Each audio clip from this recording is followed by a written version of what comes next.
Hi, welcome to Everybody Can TV. I'm joined this afternoon by Danae Eleni. Is that all your name? Because you're Greek, aren't you? So there may be another... There may be a little bit more of it. Yeah.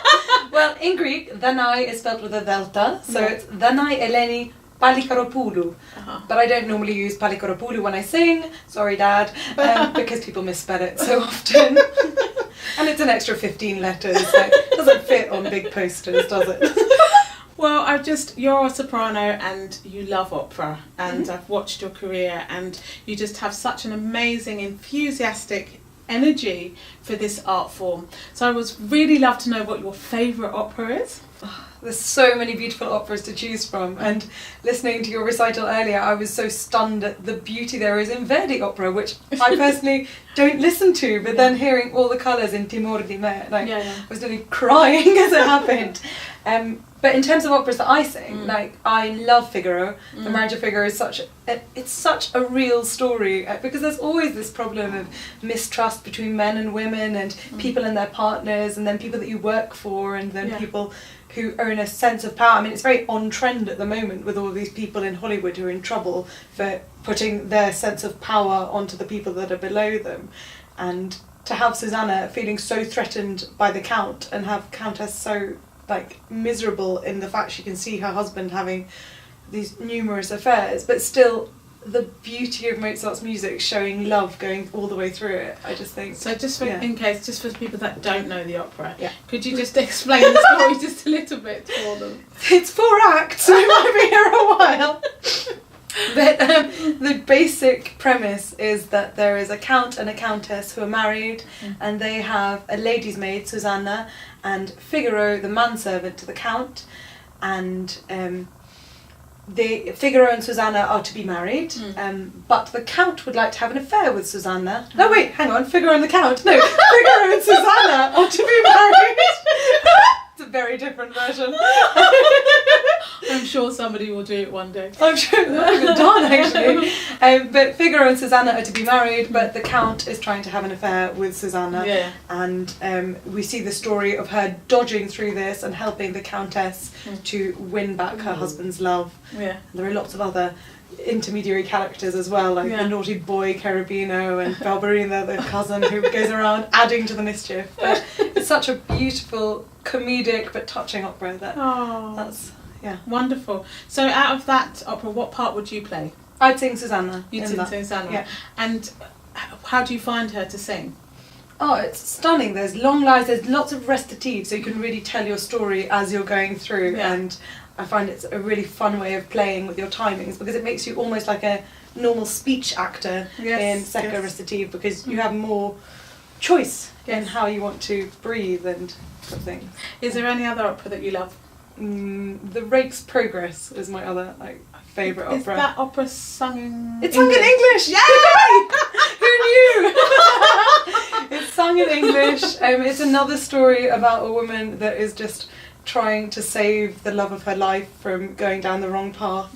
And I just love Stravinsky's melodies and the way that they all fit together. Yeah. And the end of Act 1 aria that Anne sings, saying that she'll go and save her love, and whatever state he's in, she'll be there for him. Just, it's a joy, both to sing and to watch other people sing and see the energy. And what part would you play in that? Well, and True Love. It's either that or Baba the Turk. And, I don't want a beard. Sorry. And does that have any difficult lines in it? The Anne True Love, the part of Anne True Love, is it a difficult sing, or is it quite an easy sing? Do you mean difficult in terms of the concept, as in saying, and if I see my love in need, it does not matter how he may be? Well, I was thinking of more in vocality, actually, like the melody line. How do you find that? The tonality is different to Mozart. It's not sort of as obvious in terms of tonality, but I have sung a lot of Berg and Webern and other composers where it's not necessarily sort of F, G, C. And I love it. I think it really adds something special, having these interesting dissonant-ish chords. Could you explain dissonant for whoever doesn't know? No,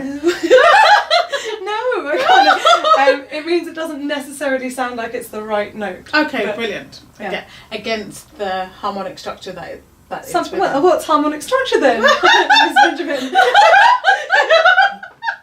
if we're discussing music theory. Well, I'm not being interviewed right now. Fair.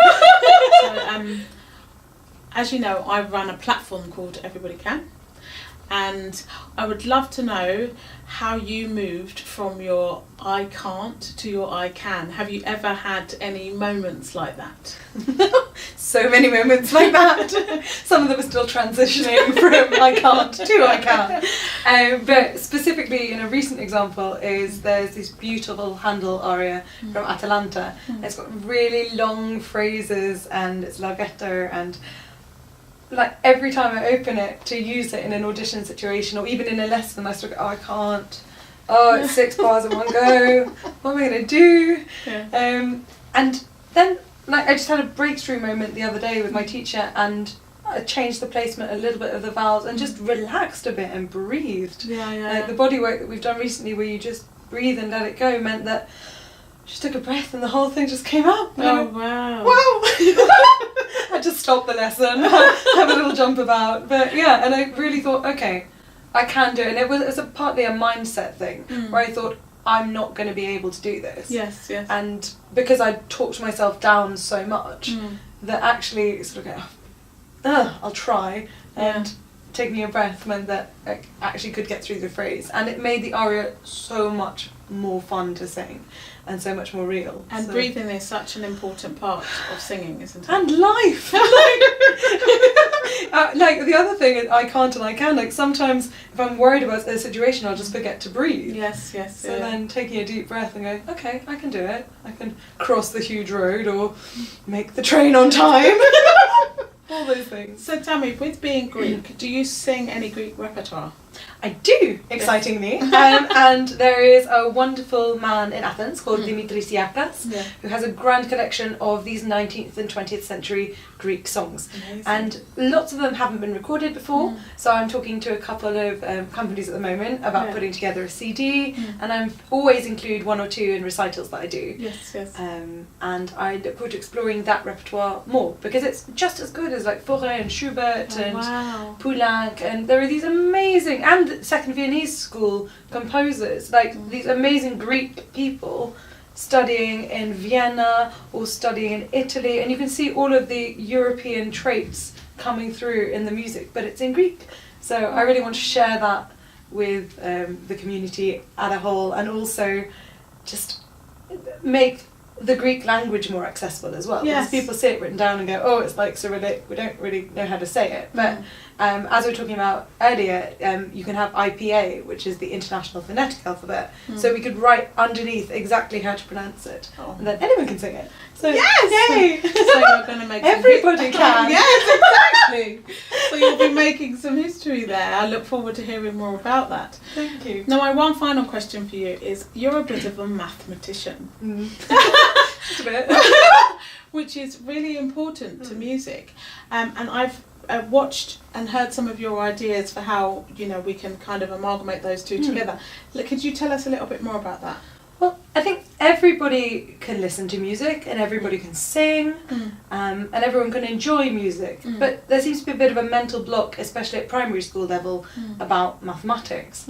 And sometimes teachers are a bit scared of teaching it, and that translates to the kids, so they never really make those first steps in thinking, oh, maths is easy, everyone can do that too. I was acting head of maths at Francis Holland School near Sloane Square for a couple of years ago, and it was so interesting seeing how just slightly different techniques and being upbeat about algebra and things like that really translated well to the children. And I think I'm talking with a couple of people at the moment about putting something together, making maths and music both really accessible to people of all ages. So watch this space. Hopefully it won't be too complicated. No, please don't make it complicated. We want it accessible for everybody, especially. That would just be so much fun. Yeah, but diagrams and colours and everything are very mathematical, and a lot of composers use maths, and if you're looking at rhythm, you can either look at it really mathematically or kinesiology-y, if that's a word. But I'm sure there's a way of combining all of that, and yeah, I'm sure we'll talk more about it at some point. Yeah, well, I look forward to our conversation, and I'll be watching this space. Thank you so much for spending the time with me this afternoon. It's been a pleasure, Nadine. Thank you. And I'll give you the details of Danae's website in due course, so just look for it underneath this post. All right then, so thank you very much. Take care. Thank you. Bye. Bye.